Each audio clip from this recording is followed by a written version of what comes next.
বিজনীৰ উত্তৰ অঞ্চলত বন্যহস্তীৰ আতংক ঘোৰ অন্ধকাৰৰ মাজতে বনৰীয়া হাতীৰ উপদ্ৰৱ অধিকাংশ সময়ে অঞ্চলটোত নাথাকে বিদ্যুৎ দুৰ্ভোগৰ সন্মুখীন হৈ আছে বিজনীৰ উত্তৰাঞ্চলৰ বিষ্ণুপুৰ অঞ্চলৰ ৩ নং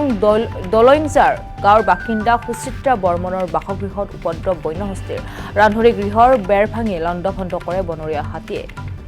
আমি নিশাৰ দৃশ্যাংশ দেখুৱাই আছো কিছু বিজনীৰ উত্তৰাঞ্চলৰ বন্যহস্তীৰ আতংক দেখিবলৈ পোৱা গৈছে ৰাজ্যৰ বিভিন্ন প্ৰান্তত এতিয়াও কিন্তু হাতী মানুহৰ সংঘাত বা বন্যহস্তীৰ আতংক দেখিবলৈ পোৱা যায় এইবাৰ ঘোৰ অন্ধকাৰৰ মাজতে বনৰীয়া হাতীৰ উপদ্ৰৱ অধিকাংশ সময়ে অঞ্চলটোত নাথাকে বিদ্যুৎ দুৰ্ভোগৰ সন্মুখীন হৈ আছে এতিয়া বিজনীৰ উত্তৰাঞ্চলৰ বিষ্ণুপুৰ অঞ্চলত ৩ নং দলইংজাৰ গাঁৱৰ বাসিন্দা সুচিত্ৰা বৰ্মনৰ বাসগৃহত উপদ্ৰৱ চলাইছে এইবাৰ বন্যহস্তীয়ে দেখিবলৈ পোৱা গৈছে আমি দৃশ্যাংশ দেখুৱাইছো ৰান্ধনী ঘৰৰ বেৰ ভাঙি এইদৰে এতিয়া লণ্ডভণ্ড কৰিছে বনৰীয়া হাতীয়ে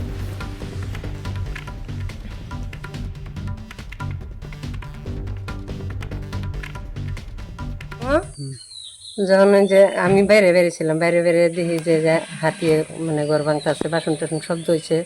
উঠে পরে হাল্লা চিল্লা করছি মানুষ টানুষ তো নাই একলাই আমার বেটা পুত্র নাই তাহলে আমি একলাই তখন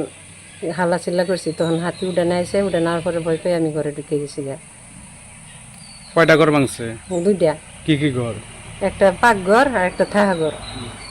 নাছিল না লাইন না আছিল লাইন নাই লাইন ছাড়া আছে লাইন আসেন না আর কি ওই সময় এসে হাতি কয়দিন ধরে এদিকে লাইন আসে না রাত্রে কইরা লাইন তো হয় না 4-5 দিন ধরে